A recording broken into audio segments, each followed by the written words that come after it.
My name is Mona. I live with my husband, Lionel. There's the sound of the front door unlocking. My husband has returned from work. For some time now, whenever he comes home, my heart starts to race. This isn't the flutter of love, it's the painful pounding of stress and tension. How did it come to this with my own husband? Hey, a junior colleague at work got married recently and it seems they're expecting a baby. Over dinner, he started talking about a colleague. My chest tightens. His wife is so lucky. We've been married for 2 years now, and we don't have any kids. He sighed. It's been 2 years, and we still don't have a child. Are you okay? You just laze around at home. Maybe you should put in some effort to get pregnant. Otherwise, we'll never have kids. Oh, but maybe you just can't get pregnant. He said it again today. For the past year, he's been saying things like this to me almost every day. Every single day, it's like he's taunting me. His words carry no love, just a desire to torment me. It feels like he's telling me I'm worthless. He's not the only one who wants a child, I do too. He says I'm not trying, but I am. I've tried supplements and products that are said to help with fertility. I've even started yoga, which is supposed to be good for trying to conceive. I am trying. But still, he blames me like this today. Honestly, it's very painful every day. But I believe that if we have a child, things will change, so I endure it and smile at him. You're right. What's with that smile? He sighed again. If you were as cute as my sister and had a child, everything would be perfect. We got married 2 years ago. I used to love him deeply, and we were happy. When we met, he was kinder and more family-oriented. But now he's changed into a husband who blames me about children and dotes on his sister. Hey, I'm here. Brother, I'm here. His sister, Olivia, came over. She visits almost every week. And she behaves as if it's her own home. She opens the fridge and looks for food and drinks. Olivia, you're here. You look cute as always. Make yourself comfortable. He gives her a smile that he no longer shows me. Here's your allowance for this month. He handed her $200. He gives his 25-year-old sister a monthly allowance. To me, it's unbelievable for an adult to get an allowance, but it seems normal for them. I once questioned him about it. You're so cold-hearted. That's all he said. Thanks. I really love you, big bro. She knows she's more adored than I am and manipulates him for money and gifts. He restricts my spending but gives freely to her. It makes me feel bitter. Hey, Mona, are you glaring at me? Scary. No, I'm not glaring. She saw me deny it in a panic and smirked as she hid behind Lionel. Are you jealous of Olivia's cuteness? No wonder you can't have children. Yeah, with that attitude, no one will love you. Just kidding. My fiancé, Omar, loves me so much. He's going to propose to me this year. The two of them baselessly blame me. Even just hearing it from my husband every day is painful. And now they team up against me weekly. There's no one on my side. It's just a painful time. I want to argue back, but I know it'll only get worse, so I say nothing. But I was exhausted, so I decided to consult my in-laws who were visiting soon. I wanted to talk about the children and hoped they'd say something to him. On the day they visited, I carefully told my father-in-law about our struggle to have children and the burden of my husband's words. Luckily, my husband was out until the evening. My in-laws listened empathetically. I'm home. When he returned, they talked to him about what I'd said. There's no need to rush about children. Mona seems really stressed. Marriage is long, you know? They gently advised him. He listened quietly without arguing. After they finished, he spoke kindly. I didn't realize I was burdening you, Mona. I'm sorry. I wasn't understanding enough. Let's work together. He smiled warmly at me. You don't need to worry anymore, Dad, Mom. I'll be more considerate of Mona. Hearing this, my in-laws looked relieved. I felt relieved, thinking he finally understood. After they left. Thank you for earlier. I'm happy. You know, there are many couples who don't have children in their second year of marriage. Some people even go to fertility clinics. Shall we go together? Thinking he understood, I suggested visiting a clinic. He banged on the table. Startled, I looked at him, and he was glaring at me. What were you thinking, telling Dad and Mom about our child problems? Aren't you ashamed? I was speechless. A clinic? No way. If we were normal, we'd conceive naturally. There's no need for a clinic. I realized he hadn't understood at all. He just acted considerate in front of his parents to avoid trouble. I felt so sad. Ah, I failed in this marriage. Why did I marry someone like you? He said, retreating to the bedroom. I was emotionally wrecked and tears flowed from my eyes. One day, while cleaning, I noticed something. The piano was gone. The piano in the living room was missing. My grandmother bought it for me when I was in elementary school, and it's my treasure. I've always cherished it and brought it to this house as part of my dowry. Despite everything Lionel and Olivia said, the piano comforted me, making me feel protected by my grandmother. It was that precious to me, and now it was gone. I searched desperately but couldn't find it. In Lionel's room, I found 2 bank books on the desk. One was Lionel's, and the other was the one we used to save for our future child. Why are they here? I thought as I opened them. To my disbelief, the money was gone. From Lionel's account, $7,700 in bonuses was withdrawn, and from the future child savings, $6,900 was taken out. Both the money and the piano had disappeared. When he got home, I asked about the bonus, the savings, and the piano. He smirked. I gave it to my sister as a birth gift. It's my money, so no complaints. I was furious hearing those unbelievable words. Your bonus might be yours, but why give my piano and the child savings too? I can't believe it. I was deeply saddened. He knew how important that piano was to me. But he gave it away.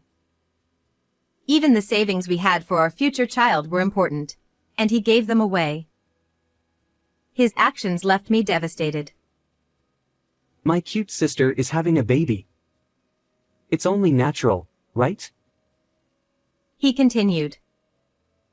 I've given up expecting anything from you. You can't have children anyway. The next day, Olivia came over. And, as usual, she teamed up with him to blame me. I really regret this marriage. Should we divorce? He said it as if joking. I knew he enjoyed seeing my reaction, using it to torment me. At that moment, I didn't care anymore. Why should I endure this for such people? This isn't happiness. Feeling liberated, I grabbed the divorce papers from the drawer, which I had received a while ago, and handed them to him. Let's get divorced then. Sign it now. He was surprised. What are you saying? You're not serious. I'm not signing this. It's annoying. I insisted he sign the papers. Ugh, annoying. Well, I'll sign it just to humor you. You don't have the guts to go through with it anyway. Annoying. I packed my things, took the signed divorce papers, and headed to the municipal office to submit them immediately. Tears streamed down my face as I did. I felt a weight lift off my shoulders. Watching the tears fall into my hands, I realized I've been through so much pain. I headed straight to my in-laws' house. When they saw my swollen, tear-stained face, they hugged me and welcomed me inside. I told them everything, sparing no details, which I had previously sugarcoated. I then took out my phone and played the recordings I had made. The voices of my ex-husband and his sister blaming me filled the room. My in-laws, upon hearing everything, were too shocked to speak. They hugged me tightly with tears in their eyes. I'm sorry, Mona. I'm so sorry. You must have been through so much. Mona, we're truly sorry. We'll protect you now, so you can feel safe. I also called my own parents to tell them about the divorce and the hardships I'd been enduring. My in-laws apologized for their son and daughter's actions, and everyone became my allies. I had never had anyone on my side before. It had always been a daily barrage of blame. Now, I was overwhelmed with gratitude for my supportive in-laws and parents. By the way, Mona, is it true that Olivia is pregnant? Yes, I was surprised too. We hadn't heard anything about it. They were very surprised to hear that my sister-in-law was pregnant, as they hadn't been told. We decided to call Olivia's fiancé, Omar, to verify the truth. From Omar's account, I started to believe my suspicions were correct. Later, I noticed multiple missed calls from Olivia. I could guess why she was calling so persistently. When she called again, I answered and heard her frantic voice. Finally. What were you doing? Who is this? What? She sounded surprised by my question. What are you talking about? Never mind that. Mona, why did you tell everyone about my pregnancy? She was furious, clearly upset that I had told her parents and fiancé. It was horrible of you to tell them without my permission. I won't forgive you. Why? Why shouldn't I have told them? You should know why. I sensed confusion beneath her anger. I don't understand. Your brother's sister is pregnant. I wanted to share the joy with the family, so I told your parents and your fiancé, Omar. Though, I was surprised none of them knew. Why hadn't you told them? I continued, despite her angry tone. I thought you'd be the first to tell everyone if you were pregnant. Why didn't you? It's not that simple. People have their reasons. Oh, because your lie would be exposed? What? I had long suspected whether she was truly pregnant. Her behavior didn't match that of a pregnant woman, drinking alcohol, eating raw foods, and even smoking. My suspicions were confirmed when we spoke to her fiancé with my in-laws. Omar revealed that Olivia had a large amount of debt and wasn't pregnant. She had lied about the pregnancy to get money from my ex-husband to pay off her debts. When I confronted her with my theory, she was clearly shaken but continued to deny it. Then show me your maternity record book or let's go to the gynecologist together. If it's not a lie, you can do that, right? When I pressed her, she finally admitted to everything. Her voice was trembling. A few days later, my in-laws, Omar, and I called my ex-husband and Olivia to a meeting. The atmosphere was tense, and Olivia looked nervous. My ex-husband hung his head. When we told him about Olivia's lies, he was shocked. Lies? Tell me it's not true. He turned pale, devastated to learn his beloved sister had deceived him.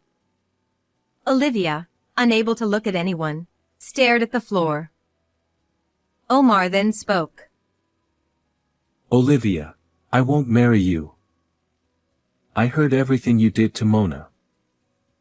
I can't believe it. We're over. Omar, I'm truly sorry. She burst into tears at his words. I will be claiming compensation from you, Lionel. What? I have evidence of how you tormented me. From now on, communicate through my lawyer. No. Mona. Please, give me another chance. I love you. He pleaded, sobbing at my feet. I have no intention of being with you again. You have no idea the pain and suffering you caused me. I can't be with you anymore. As I said this, he broke down even more. Mona, Omar, we're truly sorry. We want to apologize too. Our children have hurt so many people. We're deeply sorry. Olivia, Lionel, listen carefully. Don't come back to this house. We'll take responsibility for the damage you've caused, but we won't help you financially. You must pay your own way. We won't see you again. He spoke to them calmly but sternly. Afterwards, Olivia, now dumped, struggled to repay the money she owed me by working multiple part-time jobs. She had always relied on her fiancé's and my ex-husband's money and had never worked seriously before. Lionel, unable to focus on his job, got fired. With no savings and a $25,000 compensation debt, he led a tough life, moving into a rundown apartment and juggling multiple part-time jobs. Despite everything, I soon met a wonderful man and remarried after my divorce. We were blessed with a child and now live happily as a family of 3. One holiday, my new husband, our child, and I were heading to an amusement park when we ran into my ex-husband. Mona? The encounter was so unexpected that it shocked me. He looked worn out and haggard, so I didn't recognize him at first. A child? You look happy. He didn't know about my remarriage or the birth of my child and looked visibly shaken. Yes, I'm very happy. I have a wonderful child and a loving husband. I felt a sense of comfort and happiness as my daughter squeezed my hand and my husband stood behind me, supporting me. I smiled at my ex-husband. Goodbye. I'm glad to see your beautiful smile. I'm sorry for everything. Goodbye. At one point, he had stopped complimenting my smile. I couldn't show him a genuine smile back then because of the pain I was going through. But today, he complimented my smile again, seemingly happy for my current happiness, which made me feel glad. My husband and daughter looked at me kindly. Now, I can say from the bottom of my heart, I am happy. How did you like today's story? Please subscribe to the channel. See you in the next video.